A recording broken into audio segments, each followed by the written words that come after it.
Hotels are supposed to feel safe, bright lobbies, clean sheets, smiling staff. But when the Grand Ashford reopened, it carried something the blueprints never showed: a floor that shouldn't exist, and a room that waits for anyone curious enough to find it. The Grand Ashford Hotel reopened last winter after months of renovations. Locals whispered about its history, fires, bankruptcies, even a guest who vanished in 1973. But the owners insisted the new design erased all traces of the past. I was hired as night staff, mostly to patrol the halls and keep an eye on the lobby. The place gleamed with polished marble floors and chandeliers that hummed faintly when the wind pressed against the old windows. Everything looked perfect, almost too perfect, like a stage set waiting for its actors. On my third night, I noticed something strange. The elevator panel listed a level 7. I thought nothing of it until I checked the blueprints in the office binder. There were only 6 floors. I asked the manager, who laughed nervously and said the contractors must have mislabeled something. Still, curiosity gnawed at me. At 2:14 a.m., when the hotel was silent, I pressed the button for level 7. The elevator shuddered, hesitated, then began to rise.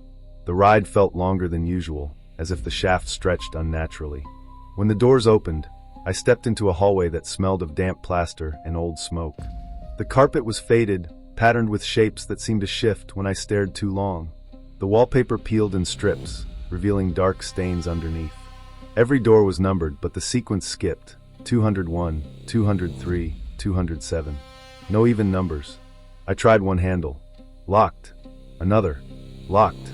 At the end of the corridor, a single door stood ajar. No number.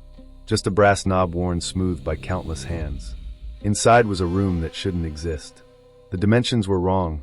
Too narrow, too tall. The ceiling pressing down yet stretching upward at the same time. A bed sat in the center, sheets gray with dust. On the nightstand lay a guest book, its pages warped and yellowed. I opened it. The entries were dated decades apart, each scrawled in frantic handwriting. Checked in but can't check out. The walls breathe at night. If you find this, don't sleep here. The last entry was dated only a week before the hotel reopened.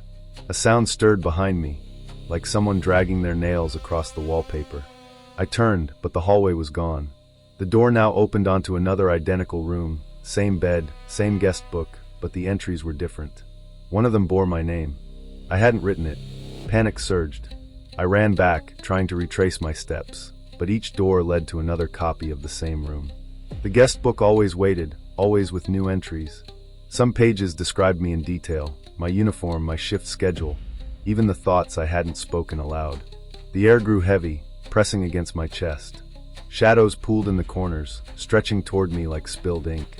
I slammed one door shut, only to hear breathing on the other side. Finally, I stumbled into a stairwell.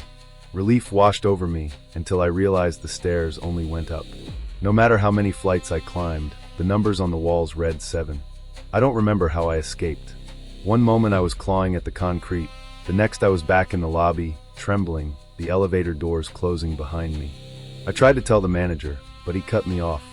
"Don't mention level 7 again," he said, eyes darting toward the guests sipping champagne nearby.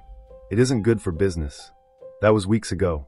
I still work here, though I avoid the elevators. Yet sometimes, when the lobby is quiet, I hear the faint ding of a floor button being pressed.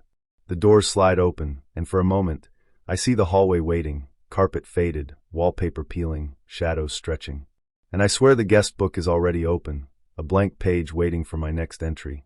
So if you ever stay at the Ashford, ignore the elevator when it dings for level 7. Pretend you didn't hear it. Pretend the doors aren't opening. Because once you step inside that hallway, the guest book already knows your name, and it never forgets.